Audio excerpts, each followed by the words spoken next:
Salut, comment tu vas? Alors aujourd'hui, comme tu l'as lu dans le titre, nous allons voir ensemble les avantages d'avoir un point d'eau dans le potager. C'est une question qui m'a souvent été posée. Alors on va découper la vidéo en 3 étapes. La première, qu'est-ce que c'est un point d'eau? Ah ouais, c'est pas évident pour tout le monde. Parce qu'un bassin de nage de 50 mètres en plein milieu du potager, pour moi ça n'est pas un point d'eau valable. Non, non. En deuxième partie, on va attaquer les avantages d'avoir ce fameux point d'eau. Après tout, c'est pour ça que t'es là, non? Mais la troisième partie sera tout aussi importante, car on va parler de son emplacement. Et tu verras que ça a une importance cruciale.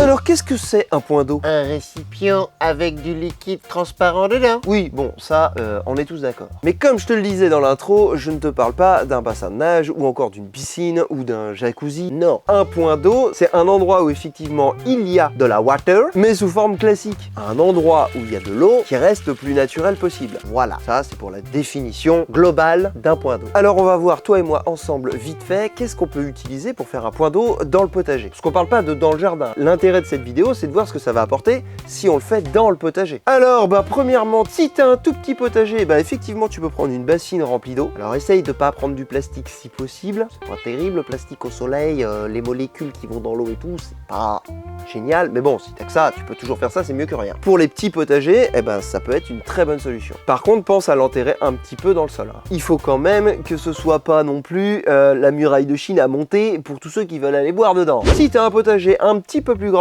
tu peux par exemple acheter un petit bassin préformé, ça coûte pas très cher. Le désavantage, c'est que ça reste du PVC. C'est pas terrible non plus pour l'échange des molécules de plastique dans l'eau, mais pour les petits budgets, ça reste une solution. Tu peux aussi t'amuser à faire un cube de béton dans le sol sur lequel tu vas venir mettre un liner. Voilà, ça fera un point d'eau. Mais alors là, bonjour le chantier. Sinon, tu as aussi la possibilité de récupérer et recycler une piscine pour enfants.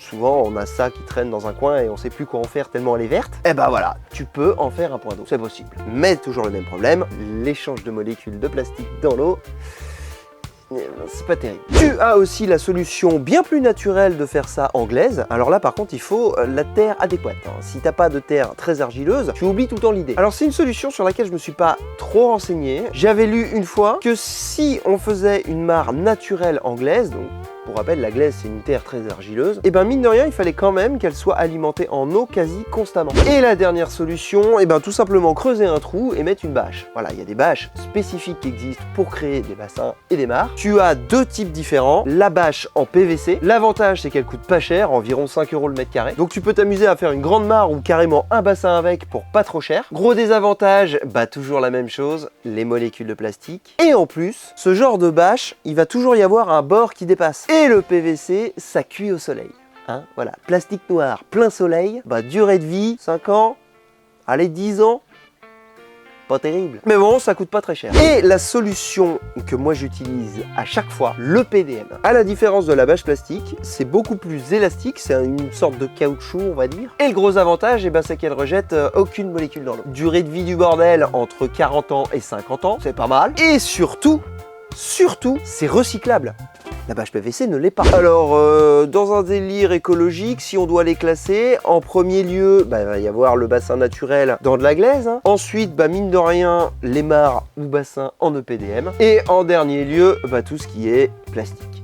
Voilà. Si ma foi j'ai piqué ta curiosité sur la façon dont j'avais fait mon bassin et ma mare qui sont derrière, d'ailleurs j'en suis déjà à 3 parce que oui, je sais pas si tu l'as vu, mais j'ai fait aussi un petit point d'eau dans mon nouveau potager, forcément, parce que les avantages que ça amène, c'est génial. Mais on va voir ça juste après. Bref, je disais, si ça a piqué ta curiosité de savoir comment je fabrique mes points d'eau, je te mets une vidéo juste ici sur la création de mon bassin. Alors quels sont les avantages à avoir un point d'eau dans son potager? Le premier, c'est que c'est cool. Alors là c'est dommage, il n'y a pas de soleil, donc la cascade ne marche pas. Mais attends, je dois avoir quelques images qui traînent en réserve. Regarde.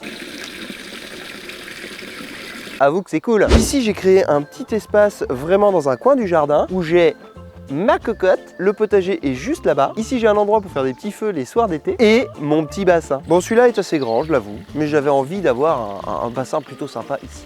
Voilà. Et quand il fait beau, franchement, c'est super agréable d'être là. T'as le bruit de l'eau, le bruit de la cocotte, même si en ce moment elle est plutôt bavarde. Tu t'allonges là dans l'herbe et puis franchement, t'es trop bien quoi. C'est apaisant. Apaisant de fou.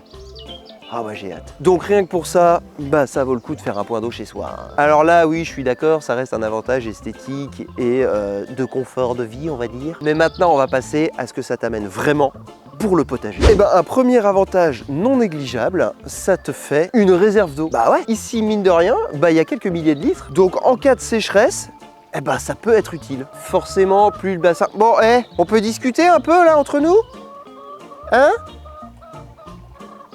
Ce serait intéressant. Alors forcément, plus le bassin est grand, plus tu as de réserve d'eau. Ah oui. Et entre nous, ça coûte moins cher de faire un bassin de cette taille-là que d'enfouir une cuve de 5000 litres en béton. Très nettement moins cher. Donc pourquoi pas? J'ai une petite question pour toi. Est-ce que dans ton potager, tu as des problèmes de limaces? Non? Ouais, c'est ça, m'étonnerait. Alors, je ne sais pas si tu le sais, mais il y a un énorme prédateur aux limaces, le hérisson. Alors avoue que ça peut être cool d'en avoir un dans son potager. Ou même plusieurs. Hein. Vous êtes les bienvenus les gars. Seulement le hérisson, pour qu'il s'installe, il va avoir besoin de quoi?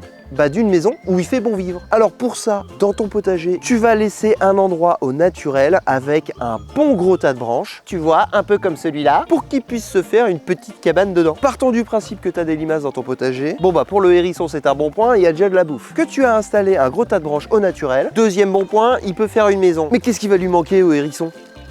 De l'eau. Ah oui. Bref, tu l'as compris, il va avoir besoin de boire. S'il n'a pas de point d'eau, bah il va pas s'installer le gars. Il va aller voir ailleurs. Eh ouais. Et en plus, si ton voisin, lui, il a un point d'eau, bah deg, il va aller là-bas. Fais yesh. D'où l'intérêt du point d'eau dans ton potager. Ça va attirer les hérissons. Mais pas que. Ici, tu vois, le bassin, il est plutôt paysager. Mais bon, je le laisse vivre et ça reste quand même un endroit plutôt naturel. Et l'intérêt d'avoir quelque chose comme ça, c'est qu'il va y avoir énormément de biodiversité qui va s'installer dans ton potager. Grâce à ça. Un petit exemple dans la biodiversité qu'on peut retrouver autour d'une mare ou d'un bassin, les grenouilles et les crapauds. On en reparle de ton problème de limaces? Le nombre de fois où dans mon potager, je retrouve des crapauds en guet-apens à côté de mes salades pour manger la moindre limace qui traîne, c'est impressionnant. Et bah du coup, mes salades se font plus bouffer dans mon potager. Alors pour que ce soit bien efficace, l'emplacement va être primordial. Mais ça, on en parle tout à l'heure. Un insecte qui va être attiré aussi par les points d'eau et qui va être vraiment très intéressant pour ton potager, c'est la libellule. Les larves de libellule, c'est des prédatrices. Attention, ça peut même limite bouffer un petit poisson. Pour te dire. Mais la libellule en elle-même, elle va s'attaquer à pas mal de petits insectes qu'on n'aime pas trop, notamment les moustiques. Parce que je vois d'ici arriver la question, oui mais les moustiques et tout, non. Non, les moustiques, ça aime les eaux stagnantes. Donc les flaques, les réserves d'eau où il n'y a pas de mouvement. Et puis surtout pas de prédateurs. Là, tu vois, avec la cascade, bah c'est en mouvement. Et puis je vais te dire ici, il y a un nombre de prédateurs pour les moustiques, c'est incroyable. Ça fait quoi, 3 ans ou 4 ans que je laisse ce bassin? Je n'ai jamais eu un seul problème de moustiques. Non. Par contre, dans les flaques d'eau là-bas, oui, bref, la libellule va les dégommer. Elle aime aussi manger pas mal de chenilles et de papillons. Alors oui, les papillons, c'est bon pour la pollinisation, on est d'accord là-dessus, mais quand ils pondent, bah allez pondre autre part les gars en fait. Parce que nous, on veut manger des choux, tu vois. Alors libellule vs pyrite du chou, eh bah c'est la libellule qui gagne. Donc quand t'as ça dans ton potager, eh bah c'est quand même cool. Et un petit point important aussi si tu as des problèmes de rongeurs dans ton potager. On va prendre l'exemple le plus commun, les rats. Et ben en plein été, pendant une sécheresse, le rat va chercher à se désaltérer. Donc si t'as pas de point d'eau, où est-ce qu'il va trouver de quoi boire un petit coup? Non, il va pas au bar du coin, hein? On sait où il va. Il va s'attaquer par exemple à tes tomates parce qu'elles sont gorgées d'eau. Et vu qu'il en a besoin pour survivre, rip les tomates. Alors que si tu as un point d'eau, et ben la nature étant bien faite, il va tout de suite aller vers le truc le plus facile, l'open bar. Donc ça va possiblement te sauvegarder tes tomates. Plutôt intéressant ça, non? Alors bien sûr, il faut pas que ce bassin soit à 3 km. Et justement, on va passer au troisième point de la vidéo, l'emplacement de ce fameux point d'eau. Pour moi, il y a 2 emplacements optimum. Le premier, c'est au cœur de ton potager. Tu vas privilégier une mare de taille moyenne et complètement laissée au naturel. Regarde, tu la vois celle-là? Elle est pas très grande, mais elle est complètement laissée au naturel. Et là-dedans, c'est blindé de grenouilles. Bref, le premier emplacement, c'est vraiment le plus proche possible de ton potager. C'est pour ça que tu l'as vu sur le nouveau terrain, j'ai fait une mare qui va, avec le temps, devenir complètement naturelle et elle est en plein milieu du potager. Parce que pour ce genre de prédateur à limaces, c'est vraiment parfait d'être le plus proche possible du garde-manger. Et le deuxième emplacement, qui pour moi est vraiment intéressant, c'est plutôt éloigné dans un endroit tranquille, où il n'y a pas trop de passage, pour que la biodiversité puisse vraiment s'installer. C'est pour ça qu'ici, tu vois mon bassin,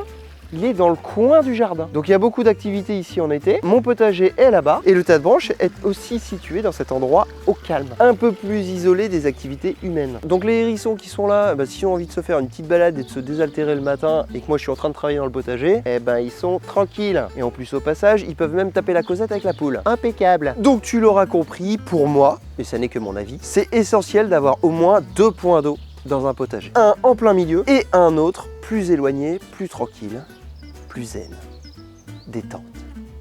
Voilà. Alors concernant l'emplacement de ton futur point d'eau, il y a quand même un truc à prendre en compte, c'est le soleil. Si tu le mets au milieu d'une prairie dégagée, quand il va faire 40 en été, il n'y a plus d'eau. T'as déjà vu une flaque dans un désert? Bah non, donc pense à ça. Tu vois ici, moi j'ai fait le choix de mettre mon bassin dans un coin du jardin, ombragé par de grands arbres. Alors oui, je me bats avec les feuilles chaque année, mais au moins mon bassin reste en eau tout l'été. Et ça, c'est plutôt cool. Et la petite mare qui est dans mon potager est au soleil environ 4 à 5 heures par jour. Parce que le soleil se lève ici et se couche ici. Donc elle est très rapidement à l'ombre. Et elle ne s'évapore jamais. Alors si jamais ton potager est en plein soleil et qu'il n'y a pas un seul arbre pour faire de l'ombre, pas de panique, c'est possible d'en créer. Pour ça, il te suffit juste de venir implanter des végétaux qui vont pousser en hauteur et qui vont créer une ombre portée sur ton point d'eau. Et à vrai dire, pour faire ça, il y en a un qui est génial, le topinambour. Parce que n'oublie pas, si comme moi tu crées ton bassin en bâche, les racines de certaines plantes peuvent venir percer cette fameuse bâche.